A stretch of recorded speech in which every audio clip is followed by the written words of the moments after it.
सुशासन और विकास के नित नए आयामों के साथ उत्तर प्रदेश को एक सशक्त, समर्थ और समृद्ध उत्तर प्रदेश के रूप में स्थापित कर रहे हैं माननीय मुख्यमंत्री श्री योगी आदित्यनाथ जी।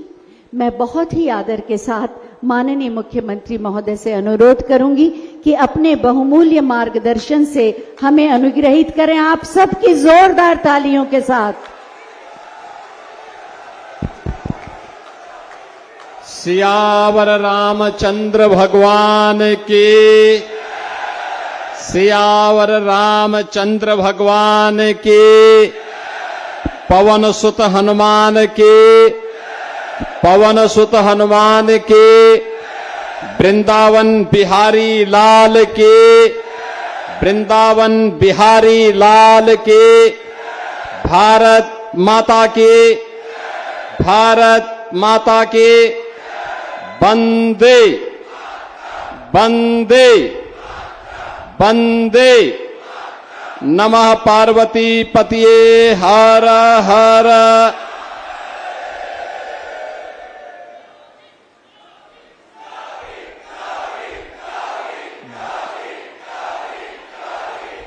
बुलंदशहर विधानसभा और सिकंदराबाद विधानसभा क्षेत्र से जुड़ी भी विकास परियोजनाओं के लिए आयोजित आज के इस समारोह में मेरे साथ उपस्थित प्रदेश सरकार में मंत्रिमंडल के मेरे सहयोगी प्रभारी मंत्री बुलंदशहर श्री सुरेंद्र दिलेर जी, भारतीय जनता पार्टी के क्षेत्रीय अध्यक्ष श्री नवाब सिंह नागर जी, लोकप्रिय सांसद गौतम बुद्ध नगर डॉक्टर महेश शर्मा जी, लोकप्रिय सांसद बुलंदशहर डॉक्टर भोला सिंह जी, राज्यसभा के माननीय सांसद श्री सुरेंद्र सिंह नागर जी, जिला पंचायत अध्यक्ष बुलंदशहर डॉक्टर अंतुल देवतिया जी, माननीय विधायक सदर श्री प्रदीप चौधरी जी, माननीय विधायक सिकंदराबाद श्री लक्ष्मी राज सिंह जी, माननीय विधायकगण स्याना श्री देवेंद्र सिंह लोधी जी, माननीय विधायक खुर्जा श्रीमती मीनाक्षी सिंह जी, माननीय विधायक अनूपसर श्री संजय शर्मा जी, माननीय विधायक डिवाई श्री सीपी सिंह जी, भारतीय जनता पार्टी के जिलाध्यक्ष विकास चौहान जी, जिला प्रभारी श्री बसंत त्यागी जी, विधान परिषद के माननीय सदस्य श्री नरेंद्र भाटी जी, श्री चंद शर्मा जी, भारतीय जनता पार्टी और सहयोगी दलों के हमारे सभी पदाधिकारीगण, भारी संख्या में आज के इस कार्यक्रम के साक्षी बन रहे बुलंदशहर, सिकंदराबाद और जनपद के विभिन्न विधानसभा क्षेत्रों से उपस्थित सभी मेरे बहनों और भाइयों, मैं सबसे पहले महाभारत कालीन इस पावन धरा को,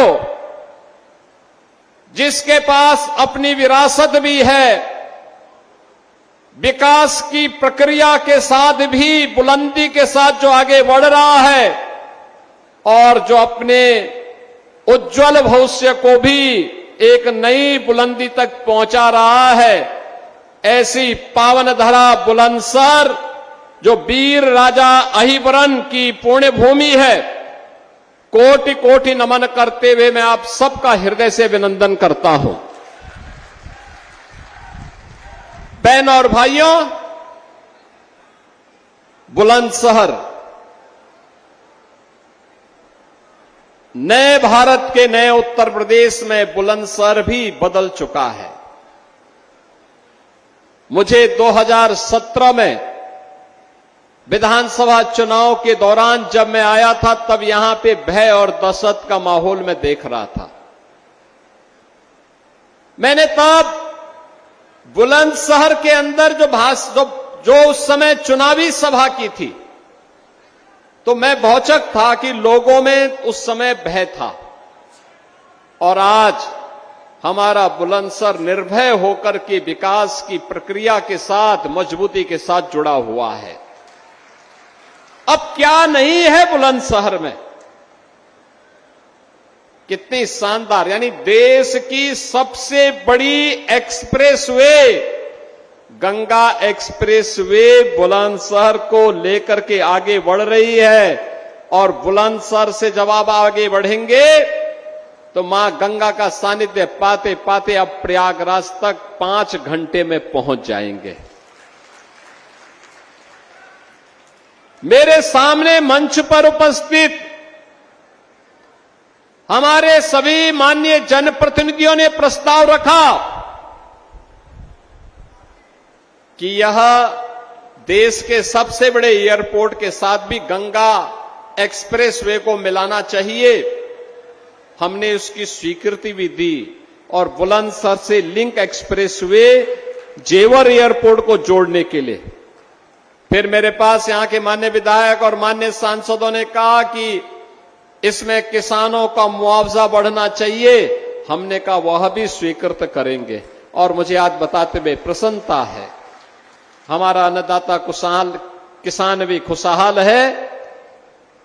कनेक्टिविटी जुड़ने से एक नए औद्योगिकीकरण के युग में हमारा बुलंदशहर जाएगा और रोजगार का सृजन भी होगा।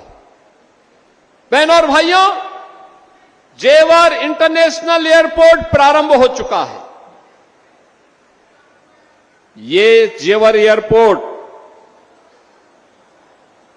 पश्चिमी उत्तर प्रदेश की समृद्धि के साथ साथ भारत की समृद्धि का एक आधार बनने वाला है। देश का एक एयरपोर्ट जो लगभग 14,000 एकड़ लैंड में विकसित किया जा रहा है। एक साथ एयरक्राफ्ट रिपेयर एंड मेंटेनेंस का भी केंद्र बन रहा है, कार्गो का भी, और डोमेस्टिक और इंटरनेशनल पैसेंजर के लिए भी बेहतरीन एयर कनेक्टिविटी का माध्यम बनने जा रहा है। और बुलंदशहर से उसकी दूरी ऐसे ही है, लिंक एक्सप्रेसवे बनने के बाद वो दूरी ऐसे ही होगी जैसे कहते हैं वॉकिंग डिस्टेंस।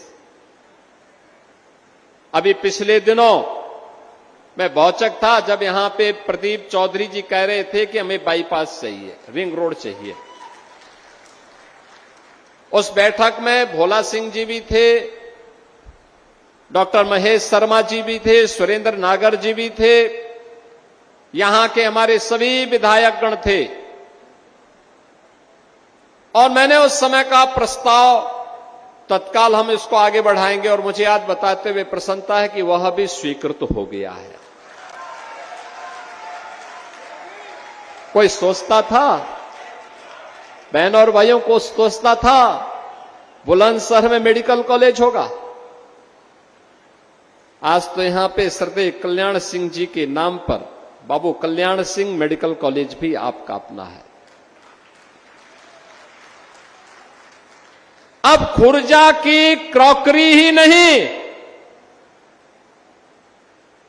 और केवल यहां अन्नदाता किसानों के द्वारा उत्पादित गन्ना की मिठास ही नहीं, देखो गन्ना की मिठास चाय की चुस्की को एक नया ऊंचाई प्रदान करता है, लेकिन यहां की क्रॉकरी भी तो देश और दुनिया के अंदर इसको एक नई पहचान दिलाता है, एक नई पहचान दिला देता है। कनेक्टिविटी की दृष्टि से बुलंदशहर इतना बेहतरीन हो रहा है। एयरपोर्ट भले ही डॉक्टर महेश शर्मा जी के द्वारा जेवर में बनवाया गया हो, लेकिन उसका सर्वाधिक लाभ बुलंदशहर को मिलने वाला है। सबसे ज्यादा लाभार्थी उसका बुलंदशहर आने वाले समय में बनने जा रहा है। और इस दृष्टि से बुलंदशहर वासियों को मैं आज इन सभी कार्यों की बधाई देता हूं। वहां इंटरनेशनल एयरपोर्ट ही नहीं बन रहा है, वहां पे इंटरनेशनल फिल्म सिटी भी बन रही है, अपैरल पार्क भी बन रहा है, मेडिकल डिवाइस पार्क भी बन रहा है, टॉय पार्क भी बन रहा है, और वहां पर एक आईटी एंड इलेक्ट्रॉनिक्स की सिटी भी बन रही है, फिनटेक सिटी भी बन रही है। आप सोचो ना, आज उत्तर प्रदेश मोबाइल मैन्युफैक्चरिंग में देश के अंदर नंबर 1 पर है। देश के अंदर जितने मोबाइल फोन बनते हैं 55% यूपी के अंदर बन रहे हैं, यूपी के अंदर। इलेक्ट्रॉनिक कंपोनेंट देश के अंदर जितने बन रहे हैं उनमें 60% यूपी के अंदर बन रहे हैं।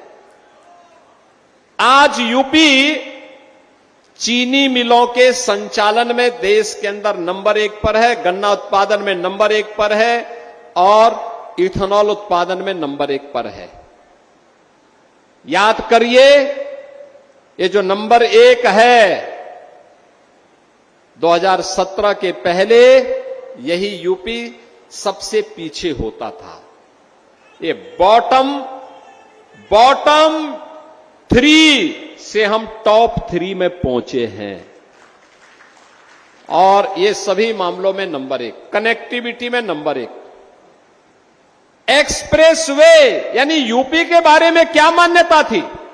2017 के पहले मान्यता थी किसी भी राज्य से और किसी देश से अगर यूपी की सीमा जुड़ती है तो सीमा की पहचान क्या होगी? मान्यता थी जहां सड़कों पे गड्ढे लगने प्रारंभ हो जाएं और सायकाल होते ही जहां से अंधेरा प्रारंभ हो जाए, मान के चलो यूपी की सीमा आ गई। बहनों और भाइयों, अब ऐसा नहीं है। अब किसी भी राज्य से और किसी भी देश से अच्छी सड़कें यूपी के पास है, यूपी के पास। गंगा एक्सप्रेसवे से जब हमारे जनप्रतिनिधि लखनऊ पहुंच रहे हैं, उद्यमी लखनऊ पहुंच रहे हैं, जनता जनार्दन लखनऊ पहुंच रही है, मैं पूछता हूं कैसा चल लगा? वे कहते हैं कि ग्लोबल स्टैंडर्ड का एक्सप्रेसवे है, शानदार। एक साथ मेरठ से बैठ रहे हैं, लखनऊ मात्र 4 घंटे में पहुंच जा रहे हैं। यह स्पीड, ये केवल स्पीड नहीं है, आपके समय को कम करने का माध्यम ही नहीं है। यह स्पीड विकास की स्पीड है, यह स्पीड समृद्धि की स्पीड है। जितना अच्छा इंफ्रास्ट्रक्चर होगा उतनी तेज अर्थव्यवस्था बढ़ेगी और जितनी तेज अर्थव्यवस्था बढ़ेगी उतना तीव्रता के साथ रोजगार का सृजन होगा और जितनी तीव्रता के साथ रोजगार का सृजन होगा उतनी ही समृद्धि की नई ऊंचाई पर हमारा जनपद, हमारा प्रदेश और अंततः हमारा देश पहुंचेगा। बहनों और भाइयों, उसी विरासत और विकास के अद्भुत समन्वय को आगे बढ़ाने के लिए हम सब लगे हुए हैं, पूरा मंच लगा हुआ है और मैं तो आभारी हूं बुलंदशहर वासियों का। लोकसभा की दोनों सीटें आपने हमें जिता करके भेजी, सभी विधायक आपने चुनाव जिता करके भेजे, तो स्वाभाविक रूप से बुलंदशहर की आवाज आए ना आए, विकास तो हमें करना ही करना है, क्योंकि आपका कर्ज जो सो है हम लोगों का, उस कर्ज को ब्याज सहित चुकता करने के लिए हम लोग निरंतर प्रयास करते हैं। जब श्री लक्ष्मी राज सिंह के साथ और श्रीमती मीनाक्षी सिंह जी के साथ, श्री प्रदीप चौधरी जी के साथ, श्री सीपी सिंह जी के साथ और हमारे जब संजय शर्मा के साथ यहां के किसान मेरे पास आए, उन्होंने कहा साहब हमारी जमीन ली जा रही है, तो मैंने कहा दे दीजिए। उन्होंने कहा आप बोल रहे हैं? मैंने कहा हाँ। उन्होंने कहा हम दे रहे हैं। मैंने कहा आपको जितना आपको कंपनसेशन चाहिएगा उतना अपने आप आपको मिल जाएगा, आप चिंता मत करिए। और मुझे प्रसन्नता है, यहां के अन्नदाता किसानों ने विश्वास किया आज उनका मुआवजा बढ़ गया है और बढ़ा हुआ मुआवजा उन सबको उपलब्ध कराया जा रहा है। बहनों और भाइयों, आज जो विकास आपको दिखता है, आज आपको जो सुरक्षा दिखती है, आज जो खुर्जा की क्रॉकरी को वैश्विक पहचान मिली है, आज जो नौजवान को छात्रवृत्ति मिल रही है, नौजवान को नौकरी मिल रही है। बुलंदशहर में अभी सरदे रज्जू भैया सैनिक विद्या मंदिर से आ रहा हूं। बुलंदशहर तो देश की सुरक्षा, यानी देश को का पेट भरने के लिए अन्नदाता किसानों की मेहनत के साथ साथ देश की सुरक्षा के लिए सर्वाधिक सैनिक देने वाला जनपद है बुलंदशहर। जिस गांव में जाओ कोई न कोई पूर्व सैनिक मिलेगा, सैन्य अधिकारी मिलेंगे। तो ये तो जय जवान और जय किसान का भाव सार्थक होता है हमें बुलंदशहर के अंदर, ये दिखाई देता है। बहनों और भाइयों, ये सुरक्षा का माहौल, ये जो समृद्धि है, ये जो विरासत है, जो ये विकास है, क्या ये 17 के पहले संभव था? 17 के पहले कभी संभव नहीं था। मैंने बताया ना, 17 में जब मैं आया था तब क्या स्थिति थी यहां पे? भय था, दहशत था। उस समय की सरकार के कुछ मंत्री अपने आप में भय और दहशत के प्रतीक बने हुए थे। बुलंदशहर की गैंगरेप की घटना में समाजवादी पार्टी के मंत्रियों के किस प्रकार के शर्मनाक बयान आए थे। और बहनों और भाइयों, आज आप देखते होंगे 2017 के पहले कौन जिला बचा था जहां दंगे न हुए हो, जहां कर्फ्यू न लगा हो। मुजफ्फरनगर का दंगा हो, सहारनपुर का दंगा हो, मेरठ का दंगा हो, बुलंदशहर का दंगा हो, अलीगढ़ के दंगे हो, कौन जिला ऐसा बचा था जहां दंगे न हो? और कौन जनपद ऐसा बचा था जहां बेटी और व्यापारी सुरक्षित रही हो? पश्चिमी उत्तर प्रदेश में तो बहुत सारे परिवारों ने बेटियों को पढ़ने के लिए दूर के रिश्ते में भेज दिया था या स्कूल जाना ही बंद कर दिया था। व्यापारी व्यापार करने से पहले, घर से निकलने के पहले यह सोच करके निकलता था, हे प्रभु, शाम को मैं अपने परिवार का मुंह फिर से देख सकूं, मुझे इतनी ताकत देना। और उसकी मजबूरी थी, सूर्य अस्त होने के पहले पहले अपना प्रतिष्ठान बंद करके वापस घर आता था।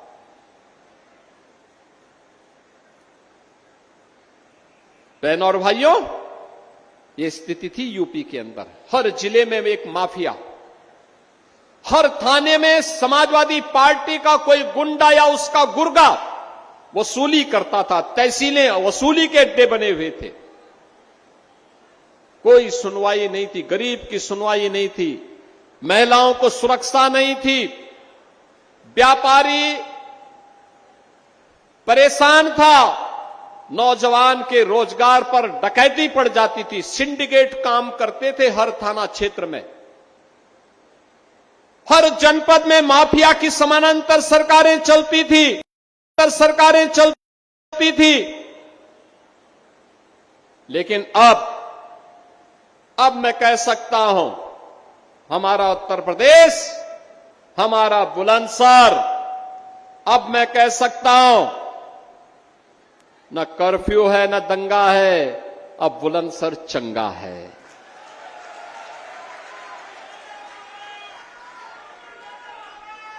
हम लोगों ने कहा था माफिया को मिट्टी में मिलाएंगे और मिला करके दिखा दिया। हम लोगों ने कहा था कि बेटी और व्यापारी की सुरक्षा पर किसी ने सेंध लगाई तो दो ही जगह होंगे, या तो जेल होगी या जहन्नुम होगा, तीसरी जगह नहीं होगी। बहनों और भाइयों, सरकार ने अपने कर्तव्यों का निर्वहन किया है। हम लोगों ने नौजवानों को आश्वस्त किया था कि उनकी नौकरी में कोई सेंध नहीं लगाएगा। अब हम जब कोई नियुक्ति पत्र वितरित करते हैं, बुलंदशहर का नौजवान भी नियुक्ति पत्र प्राप्त करता है।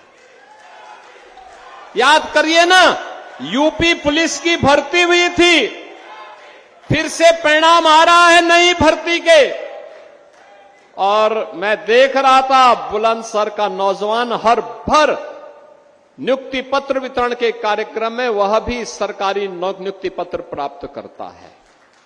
अब बुलंदशहर, पहले सेफई परिवार का इस पे कब्जा था और उनका सिंडिकेट ही तय करता था कि पैसा लेकर के किसकी नियुक्ति होनी है, किसकी नहीं होनी। अब कोई नहीं कर सकता। अब आपके हक पे कोई डकैती नहीं डाल सकता। आज नौजवान स्टार्टअप स्थापित कर रहे हैं। सीएम युवा की स्कीम है, अपना उद्यम स्थापित कर सकता है। प्रदेश की परंपरागत उद्यम को पुनर्जीवित करके वन डिस्ट्रिक्ट वन प्रोडक्ट के माध्यम से उन्हें आगे बढ़ाने का काम किया गया है। नए निवेश आ रहे हैं, नए रोजगार का सृजन हो रहा है। अब यूपी बॉटम 3 में नहीं, देश की टॉप 3 इकोनॉमी में है। टॉप 3 अर्थव्यवस्था में यूपी है। बहन और भाइयों, अब यूपी रुकने वाला नहीं है। प्रधानमंत्री मोदी जी ने देश के विभिन्न राज्यों के लिए जो पैरामीटर तैयार किए हैं, आज मुझे बताते हुए प्रसन्नता है, किसी भी वेलफेयर स्कीम में यूपी पिछड़ा राज्यों में नहीं, बल्कि अग्रणी राज्यों में नंबर 1 पर या नंबर 2 पर यूपी होता है। इसके अलावा कोई दूसरा स्थान नहीं होता। हर स्कीम में यूपी आगे, हर एक को आगे बढ़ाने में यूपी मजबूती के साथ आगे बढ़ रहा है। जिस राज्य में निवेश नहीं आता था, आज 50 लाख करोड़ रुपए के निवेश के प्रस्ताव उस राज्य को प्राप्त हुए हैं। लाखों नौजवानों को नौकरी और रोजगार की सुविधाएं प्राप्त हुई हैं। बहनों और भाइयों, ये तब होता है जब टीम वर्क हो, बिना रुके, बिना डिगे, बिना थके, बिना झुके, डबल इंजन की स्पीड हो, तब जाके परिणाम आता है। यह हमारा सौभाग्य है कि आदरणीय प्रधानमंत्री श्री नरेंद्र मोदी जी का मार्गदर्शन और उनका नेतृत्व पूरे देश को प्राप्त हो रहा है। और उनके मार्गदर्शन और नेतृत्व में आज हम सब विरासत और विकास की इस यात्रा को लेकर के आगे बढ़ रहे हैं। लेकिन 17 के पहले ऐसे नहीं था। 17 के पहले तो बबुआ 12 बजे सो के उठते थे, 2 बजे तक तैयार होते थे, 5 बजते बजते उनके जिम जाने का समय हो जाता था, और 5 उसके बाद जिम से फुर्सत मिली तो फिर उनकी अपनी महफिल बैठ जाती थी। कहां जनता के लिए फुर्सत थी? कहां फुर्सत थी जनता से मिलने की? कहां नौजवानों के बारे में, कहां गरीब के बारे में, कहां महिलाओं के बारे में, कहां अन्नदाता किसानों के बारे में, कहां व्यापारी और उद्यमियों के बारे में उनके पास सोच थी? पहले भी नहीं किया था और आगे भी प्रभु राम ने उन्हें इस लायक नहीं छोड़ा कि अब वे कुछ कर सके। किया ही नहीं। आप सोचो ना, जिन गरीबों को आज राशन मिल रहा है, ये राशन 17 के पहले भी मिल सकता था, लेकिन बहनों और भाइयों उन्होंने नहीं दिया। जिन गरीबों को प्रधानमंत्री आवास योजना या मुख्यमंत्री आवास योजना का लाभ मिल रहा है, यह पहले भी दी जा सकता था, लेकिन नहीं दिया। आयुष्मान भारत या मुख्यमंत्री जन आरोग्य योजना में जिन नौजवानों को, जिन गरीब परिवारों को 5 लाख रुपए की स्वास्थ्य बीमा मिलनी चाहिए थी, ये 2017 के पहले भी दी जा सकती थी, लेकिन समाजवादी पार्टी या कांग्रेस ने कभी नहीं दिया। जिनके घर में रसोई गैस का चूल्हा है, ये 17 के पहले भी मिल सकता था, लेकिन उन लोगों ने नहीं दिया। क्योंकि विजन नहीं था, समय नहीं था, काम करने की सामर्थ्य भी नहीं थी, गरीब के बारे में संवेदना भी नहीं थी, इसीलिए तो ये अव्यवस्था फैलती थी। आज तो गरीब के लिए भी है, महिलाओं के लिए है, युवाओं के लिए है, हर एक तबके के लिए नई नई योजनाएं हैं। याद करिए 2007 से 17 के बीच में उत्तर प्रदेश में 29 चीनी मिलें बंद हुई, 21 चीनी मिलें इन्होंने औने पौने दाम में बेच दी थी। आज चीनी मिलें बिकती नहीं है, बंद चीनी मिलों को वापस लेकर के फिर से चलाने का काम ये डबल इंजन की भारतीय जनता पार्टी की सरकार कर रही है। और इसलिए बहनों और भाइयों, आज मैं आपके बीच आया हूं आपसे कहने के लिए, हमने गन्ना किसानों के उन्नयन के लिए कार्य हो, हर अन्नदाता किसान के लिए उन्नयन का कार्य हो, इस डबल इंजन की भाजपा की सरकार ने किया है। हम कार्य कर रहे हैं, लगातार कार्य कर रहे हैं, क्योंकि हमारी प्रतिबद्धता है। लेकिन जिन्ना के उपासक जो हैं, इन्होंने गन्ना किसानों को भी ठगा है और हर किसान की शोषण, युवाओं का शोषण, किसानों का शोषण, माताओं और बहनों की सुरक्षा में सेंध लगाने का कार्य, व्यापारी और उद्यमियों को भय और दहशत के माहौल में जीने के लिए इन्होंने मजबूर किया। दुष्परिणाम हमारे सामने था, हमारा प्रदेश बीमारू राज्य की श्रेणी में आ गया। आज यह बीमारू राज्य से उभर चुका है। अब विरासत और विकास की एक अद्भुत समन्वय यूपी के अंदर है और भविष्य की ढेर सारी संभावनाओं को समेटे हुए विकसित भारत का विकसित उत्तर प्रदेश बनेगा, इस संकल्प के साथ हम लोग निकले हैं।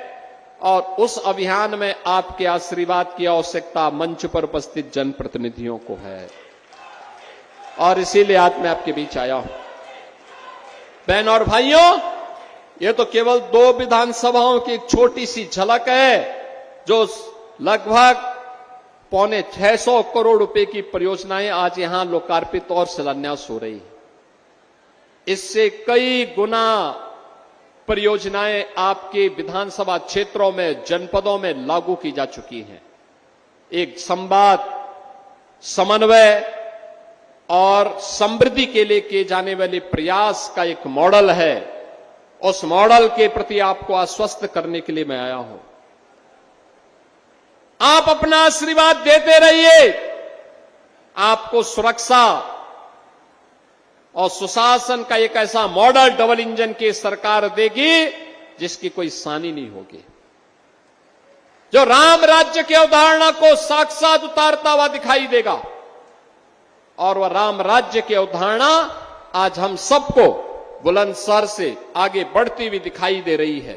बहनों और भाइयों, इन सभी परियोजनाओं के लिए मैं आप सभी बुलंदशहर सदर, सिकंदराबाद के साथ ही अन्य बड़े प्रोजेक्ट जो यहां के पूरे हुए हैं या चल रहे हैं, इन परियोजनाओं के लिए मैं आप सबको हृदय से बधाई देता हूं, आप सबके प्रति अपनी शुभकामनाएं देता हूं और आपको इस बात के लिए आश्वस्त करता हूं, ये डबल इंजन की सरकार पूरी संवेदना के साथ आपके हितों का संवर्धन करने के लिए पूरी तत्परता के साथ तैयार है। अच्छे जनप्रतिनिधि आप लोगों ने दिए हैं, ये आपकी आवाज को लखनऊ और दिल्ली तक पहुंचा करके योजनाओं को लेकर के आ जाते हैं। और इन सभी परियोजनाओं की सौगात आप सबको देते हुए भविष्य के प्रति, बेहतर भविष्य के प्रति, एक बुलंद भविष्य के प्रति आपको आश्वस्त करते हुए मैं आज के इस अवसर पर आप सभी को अपनी शुभकामनाएं देते हुए अपनी वाणी को विराम देता हूं। धन्यवाद।